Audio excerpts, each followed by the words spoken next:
हर्षोल्लास के साथ मनाया वट सावित्री पूजा। बांका जिले के शहरी एवं ग्रामीण क्षेत्रों में वट सावित्री पूजा हर्षोल्लास के साथ मनाया गया। इस अवसर पर सुहागिन महिलाओं ने वट वृक्ष के निकट पूजा अर्चना एवं कच्चे धागे से फेरे लगाते हुए अपने पति के दीर्घायु की कामना की। इस व्रत को लेकर चांदन प्रखंड क्षेत्र सहित भैरोगंज, सुइया, लालपुर आदि बाजार की सुहागिन महिलाओं ने शुक्रवार की सुबह से ही 16 श्रृंगार कर नए वस्त्रों को धारण करते हुए अपने निकटवर्ती वट वृक्षों के समीप थाल एवं डालियों में फल, मेवा, पूजा सामग्री, पंखा आदि ले जाकर पूजा अर्चना की। साथ ही कुछ सुहागिन महिलाएं वट सावित्री व्रत कथा स्मरण करती हुई सुहागिन महिलाओं को व्रत करने का संदेश दिया। पूजन के क्रम में सभी सुहागिन महिलाएं वट वृक्ष से गले मिलकर पंखे का हवा दिया, फिर अपने अपने जुरा में एक एक बरगद का पता लगाए। तत्पश्चात सुहागिन महिलाएं अपने पति को दीर्घायु की कामना करते हुए पति को चंदन तिलक लगाकर साथ ही पंखा डोलाते हुए चरण छूकर आशीर्वाद लिया। मान्यता है कि इस दिन सुहागिन अखंड सौभाग्यवती प्राप्त करने के वट सावित्री पूजा अर्चना करती है। इसी दिन माता सावित्री ने पूरी विधि विधान से तप कर यमदेव से लड़ते हुए अपने पति सत्यवान का प्राण वापस कराई थी। तब से सभी सुहागिन महिलाएं बड़े हर्षोल्लास से नई निष्ठा के साथ दुल्हन की तरह सज धज कर पति की लंबी आयु के लिए वट सावित्री व्रत करती आ रही है। सबसे बुजुर्ग आप ही महिला हैं, आज वट सावित्री पूजा हो रही है। इस परिप्रेक्ष्य में जाने वट सावित्री पूजा क्यों करते हैं? करना पति लिए करता है आदमी। इसको किस तरह से आप लोग करती हैं? जैसे कर रहे हैं वैसे करता है ना। जैसे कुछ बताइए, इसका विधि विधान क्या है? क्या है, अपना पति लिए करता है ना। अच्छा, विधि विधान किस तरह से बनाते हैं आप लोग? बताओ। वट सावित्री पूजा है, आपको हम देखें कि आपने सबसे अधिक परिक्रमा की है। इस परिप्रेक्ष्य में जानना चाहते हैं क्या मतलब? इसके विषय में तो बाद में बताएंगे। ये सुहागन का पर्व है। ये सुहागन बहुत अपना उत्सव से मनाए जाते हैं। वट सावित्री पूर्व से चले हुए हैं। पहले सावित्री देवी ये की थी व्रत अपने पति के लिए, लंबी उम्र के लिए। उनका पति एक दिन वट वृक्ष के पास बैठे हुए थे।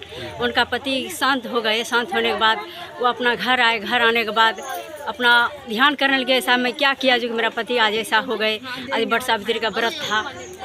इसके बाद सत्यवान आए, उनका पति का प्राण लेकर के जा रहे थे। सत्यवान के पीछे पीछे सावित्री जाने लगे। जाते जाते सत्यवान, सावित्री तो पतिव्रता नारी थी, उसने सत्यवान ने पूछा कि बेटी तुम चले जाओ घर लौट करके, तुम क्यों जा रही हो? तो बोला कि सत्यवान, जब तक आप हमको आशीर्वाद नहीं देंगे तब तक हम आपस नहीं जाएंगे। तो वो बोले कि बेटी तुम अपना क्या मांगना चाहते हैं, हम तुम पर बहुत प्रसन्न है, बोलो। तो बोले कि मेरा सास ससुर का सास ससुर मेरे अंधे हैं, उनको नेत्र दे दीजिए। पहला वरदान वो बोला आयुष्मान भव, वो भी आशीर्वाद दे दिए सत्यवान। दूसरा मांगे कि मेरे धन संपत्ति राज्य सब खो गए हैं, वो मुझे वापस चाहिए, वो भी बोला आयुष्मान भव। तीसरा बोले कि मुझे पुत्र रत्न की प्राप्ति चाहिए, उसमें भी बोल दिए आयुष्मान भव। लेकिन सत्यवान सोच में पड़ गए और इसके बाद बोलने लगे। और फिर सावित्री बोले कि चौथा जब वरदान मांगे, पाँचवा, तो बोलते हैं सत्यवान कि मांगो बेटी और क्या वरदान, अब चली जाओ। फिर भी नहीं गए वो पति को जीवित के लिए, तो आशीर्वाद दे दिए। अंतिम सत्यवान मूर्छित होकर करके उनको आशीर्वाद दिए कि उनको बच्चा वंश होने का तो आशीर्वाद दे दे, लेकिन उसको पति तो है ही नहीं, इसलिए इसको पति का जीवन लौटाना ही होगा। उसी टाइम सत्यवान अपना उसका जीवन हाथ से छोड़ दिया उसका, और बोला सुहागवती भव। और आई वट वृक्ष के पास, उनके पति सोए हुए थे।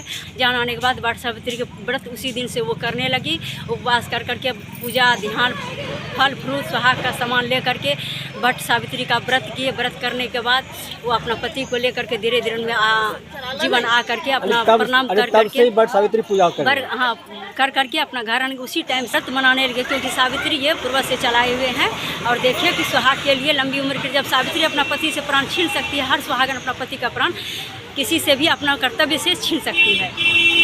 यही है। आप सुहागिन महिलाओं को क्या संदेश देना चाहते हैं इस पर्व के माध्यम? जितना सुहागिन महिला है अपना पति के लंबी उम्र के लिए उपवास रखे, व्रत करे, लंबी उम्र का वरदान मांगे वट वृक्ष से। यही मेरा सुहागन से सबसे परिक्रमा करने का क्या मकसद है? पहले तो 12 परिक्रमा किए जाते हैं। अगर 108 कर रहे तो और अच्छी बात है। 108 इसलिए 108 हम किए। धन्यवाद बताने के लिए।